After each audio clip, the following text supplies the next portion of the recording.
Here at Unity Water, we treat around 150 million litres of sewage every day.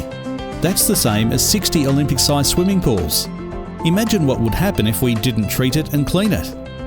Where would it end up? What would it do to our environment and our health? Follow us to find out what happens when all that sewage leaves your sink or goes down your toilet. So here goes. Pegs on noses. We're about to take a journey through the sewerage network. Off to Unity Water! When sewage is flushed or drained away from your house, it enters a huge maze of pipes that connect your house to the sewerage network. The sewerage network is all the pipes, pumps and treatment plants used to remove and treat the sewage. Just think, right now under the ground, raw sewage is travelling to the sewage treatment plant. When the sewage arrives at the treatment plant, we screen it to remove all the unwanted objects. We find all sorts of strange things that shouldn't be there. Toys, false teeth, jewellery and even underpants. We also find lots of other items that cause big problems for the treatment plant. Things like baby wipes and cleaning wipes, nappies and fats and oils. Once all the sewage is screened, some treatment plants have special tanks that hold all these screened sewage and control how much sewage enters the treatment plant at any one time. This helps to ensure the quality of the treatment is always consistent.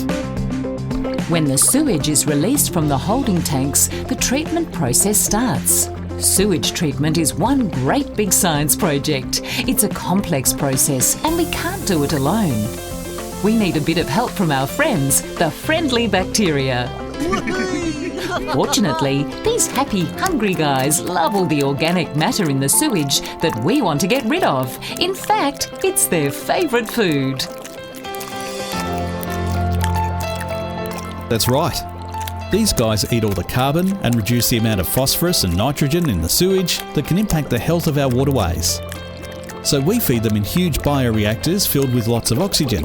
They can eat and breathe and have lots of hungry babies that eat more and more and more. When the nutrients have all been gobbled up, it's time to move the sewage onto special clarifiers that separate the solids from the water in the sewage. The solids are called sludge or biosolids. We drain them out, dry them out and send them off to help fertilise crops for animal food.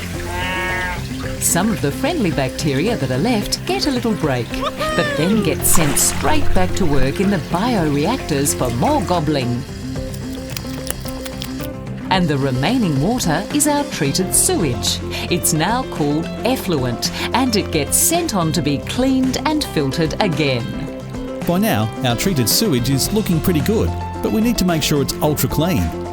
So we filter it, then we disinfect it with ultraviolet rays or chlorine to reduce any hidden germs or nasties that might have snuck through. All the way through our treatment processes, the treated sewage is tested to make sure it meets strict rules. At the end of the process, the treated sewage is called effluent and it's been tested for quality more times than bottled water. Around 24 to 48 hours after the sewage arrived at the sewage treatment plant, it's been screened, broken down, eaten up by bugs, separated, filtered and disinfected. And tested and tested and tested.